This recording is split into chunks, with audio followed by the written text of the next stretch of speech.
एक बात कही जा रही थी, झूठ की भी कुछ सीमा होनी चाहिए, कि औरंगजेब के समय में भारत सोने की चिड़िया बना। अरे जाहिलो, औरंगजेब छोड़ो, बाबर के पैदा होने से बहुत पहले भारत सोने की चिड़िया था। कौन सी किताब पढ़ के आते हो यार? ये पढ़ने लिखने से वास्ता ही नहीं है। क्या कर रहे हो? मौलाना साहब बड़े काबिल व्यक्ति हैं, वो इसकी खोज करेंगे तो मेरी बात से सहमत होंगे।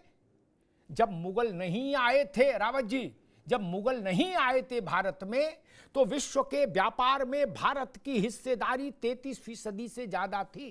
क्या मुगल आए तब उन्होंने ऐसा करिश्मा किया कि वो घट के 20-22 रह गई, और बताया जा रहा है कि मुगलों ने भारत को सोने चिड़िया बना दिया।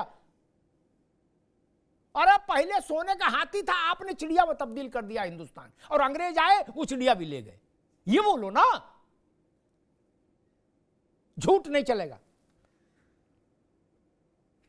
मौलाना साहब, ये मैं देख रहा हूं, ठाले बैठे एक शब्द है उत्तर प्रदेश में कि खाली बेमतलब। ठाले बैठे, सपा और कांग्रेस में कंपटीशन शुरू हो गया कि औरंगजेब का बड़ा आशिक कौन। नहीं,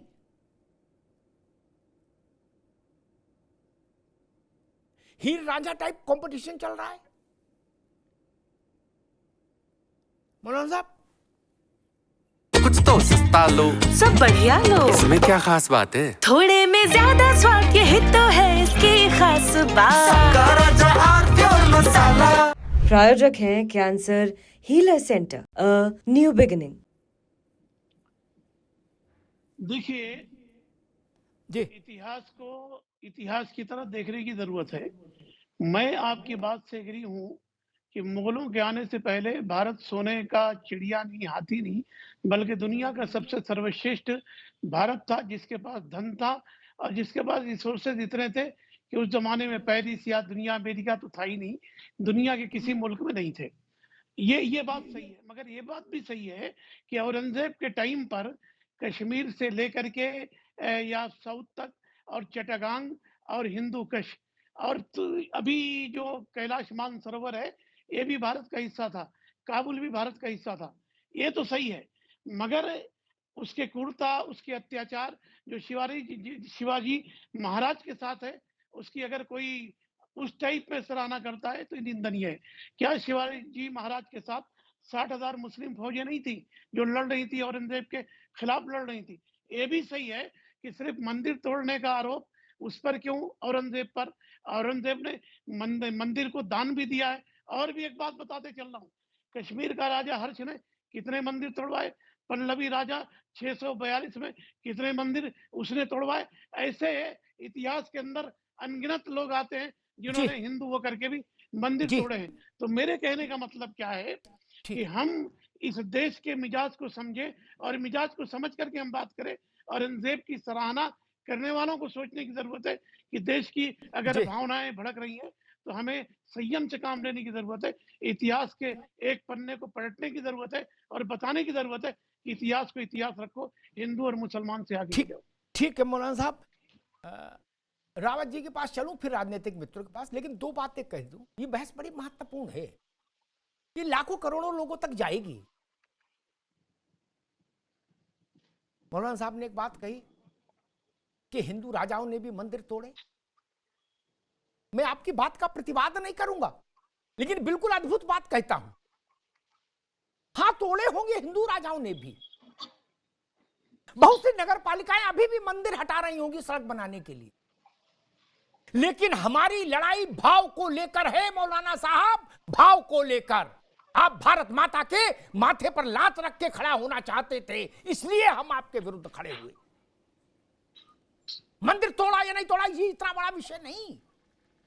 आपने अयोध्या, मथुरा, काशी ही क्यों चुने? वो आपके प्लाट था? नहीं। वो आपकी हवेली थी? नहीं। आपको वहां महल बनाना था? नहीं। वहां कोई कारोबार होता था? नहीं। वहां से भारत की सत्ता चलती थी? नहीं। आप क्यों गए अयोध्या, मथुरा, काशी? इसलिए हजारों साल का दंश है मौलाना साहब। इसको नगर पालिका से तुलना मत करिए, माफ करिएगा, मैं आपका बहुत एहतराम करता हूं, लेकिन नगर पालिका का विषय नहीं है कि मुलायम सिंह के समय हटाया गया कि कल्याण सिंह के समय हटाया गया, ये विषय नहीं। ये मन पर चोट है, ये आत्मा पर चोट है। कहा गया औरंगजेब ने बहुत भारी, वो कौन कह रहा था कि वो 1 रुपया नहीं लेता। एक रोचक बात बता दूं रावत साहब, फिर आप पास आ रहा हूं। एक विदेशी इतिहासकार ने अपनी किताब लिखी जो उस समय आया भारत घूमने। मौलाना साहब आपके लिए भी अच्छी रहेगी वो ये जानकारी। क्या झूठ निकले तो मुझे सजा दीजिएगा। उसने लिखा कि जब इसको वहां भेज दिया गया महाराष्ट्र कि भाई तुम देखो समझो अपनी ताकत इकट्ठी करो, तो औरंगजेब को एक सलाहकार मिल गया मौलाना साहब। क्या उसने कहा कि तुम्हें तो जिले इलाही बनना ही बनना है, तो अपनी फौज बढ़ाओ। तो बोले फौज के लिए तो पैसा नहीं है। बोले पैसे के उपाय हम बताए दे रहे, जिनको बता रहे हैं ना कि ये जिंदा फकीर हैं। जिंदा फकीर कहते हैं ना मौलाना साहब इनको, है ये क्या है समझ लीजिए। बोले सारे इलाके के फकीरों को दावत पे बुला लो।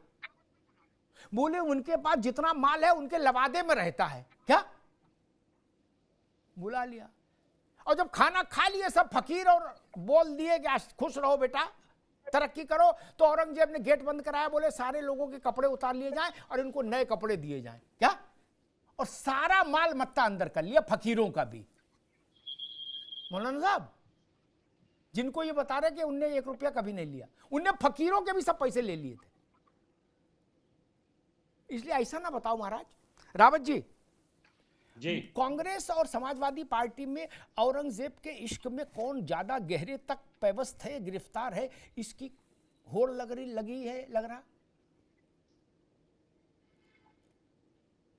इसकी जरूरत क्यों आन पड़ी अचानक से 2025 के मार्च महीने में, जब फागुन लगा हुआ है, होली आने को है, तो ये औरंगजेब के लिए मोहब्बत के तार क्यों छेड़े जा रहे हैं? अमिताभ जी, एक कहावत है कि विनाश काले विपरीत बुद्धि, ग्रहाधीनम जगत सर्वम ग्रहाधीनम नरावरा, काल ज्ञानम ग्रहाधीनम ग्रह कर्म फल प्रदा। ये जो संसार है ना, ये प्रकृति है, ये ग्रहों के अधीन है और ये बुद्धि को भ्रष्ट करते हैं।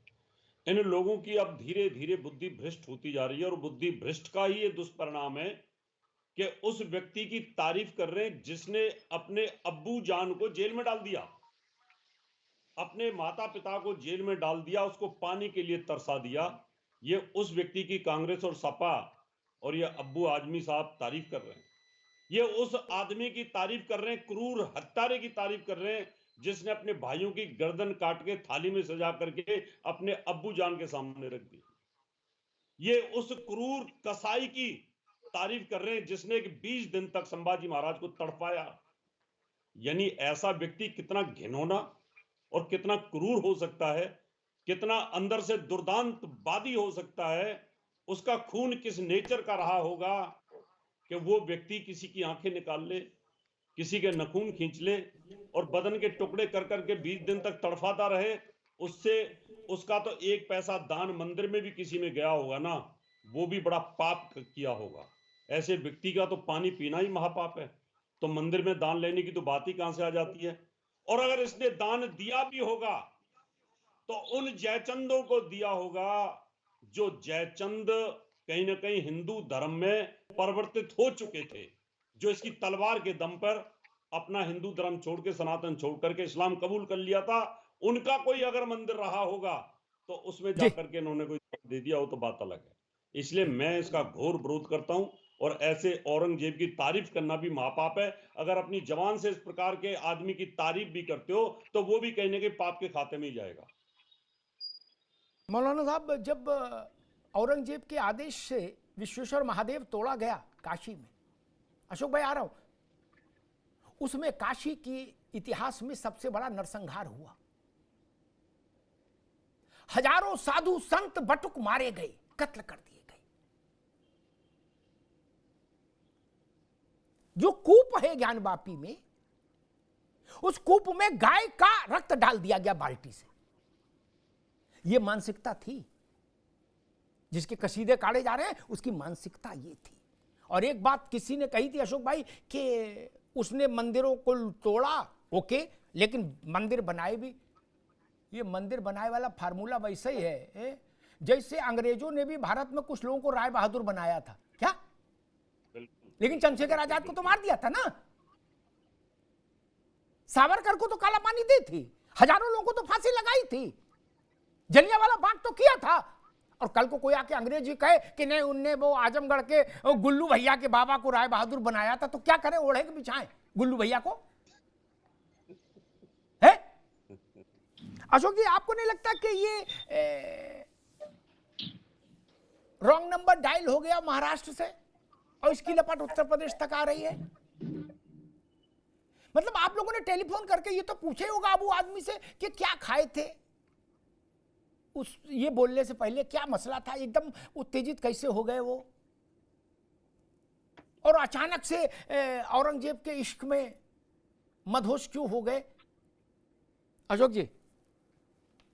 अमिताभ जी, देखिए, उन्होंने अब आसिम जी ने अपने बयान पर उन्होंने खेद प्रकट किया है, अपने बयान को उन्होंने वापस लिया है। तो मुझे लगता है कि इस प्रकरण को अब सपा से जोड़ना ठीक नहीं है। बाकी औरंगजेब का जो इतिहास है, औरंगजेब का जो कैरेक्टर था, वो इतिहासकारों ने बड़ी मतलब अपने लेखनी के माध्यम से उसको लिखा हुआ है। तो अब इतिहास को वर्तमान में जाकर के उसको परिवर्तित तो नहीं किया जा सकता। जो जैसा लिखा है जिसके बारे में, उसके बारे में इतिहासकारों ने सच्चाई लिखी है।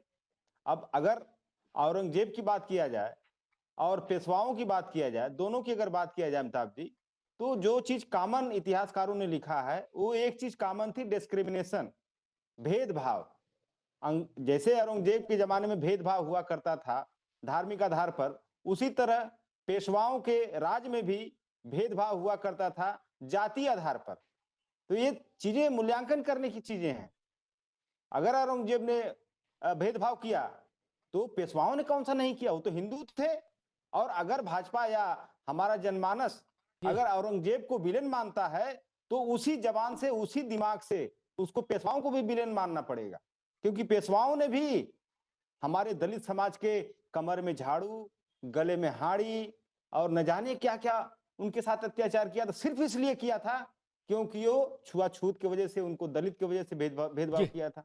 तो ये सारी चीजें इतिहास इसको ऑलरेडी मूल्यांकित कर चुका है अमिताभ जी। उस चीज को आज अगर फिल्मों में, अशोक भाई, एक जनरल चीज कह रहा हूँ जी जी जी, नहीं अभी पूरा मूल्यांकन हुआ नहीं, के माध्यम से अभी पूरा मूल्यांकन हुआ नहीं। फिल्म एक चीज तो ये, एक चीज तो ये है समझने वाली भैया, इतिहास किसने लिखा ये समझना जरूरी है। क्या जो दरबार में थे चेले उन्होंने इतिहास लिखा? तो बोले गुरु महफीर है, पीर है, गुरु फकीर है, लिखेंगे, रोटी वहीं से मिल रही, छोड़ो। या बाद में जब हिंदुस्तान में नेहरू जी का वर्चस्व हुआ, गांधी परिवार का, तो जो वामपंथी इतिहासकार बन गए उन्होंने जो लिखा, मैं दोनों को नहीं मानता। उस समय जो विदेशी आए घूमने, औरंगजेब के समय में, हुमायूं के समय में, अकबर के समय में, उन्होंने असली बात लिखी है। क्या उसको पढ़ो तो कान से धुआं निकलने लगेगा। क्या उन्हें ना बसपा से लेना देना था, ना भाजपा से, ना कांग्रेस से। वो तो जब औरंगजेब था तभी आए, जब अकबर था तभी आए, घूम घूम के देखा। उनको पढ़िए अशोक भाई। कुछ तो सस्ता लो, सब बढ़िया लो, इसमें क्या खास बात है? थोड़े में ज्यादा स्वाद, यही तो है इसकी खास बात।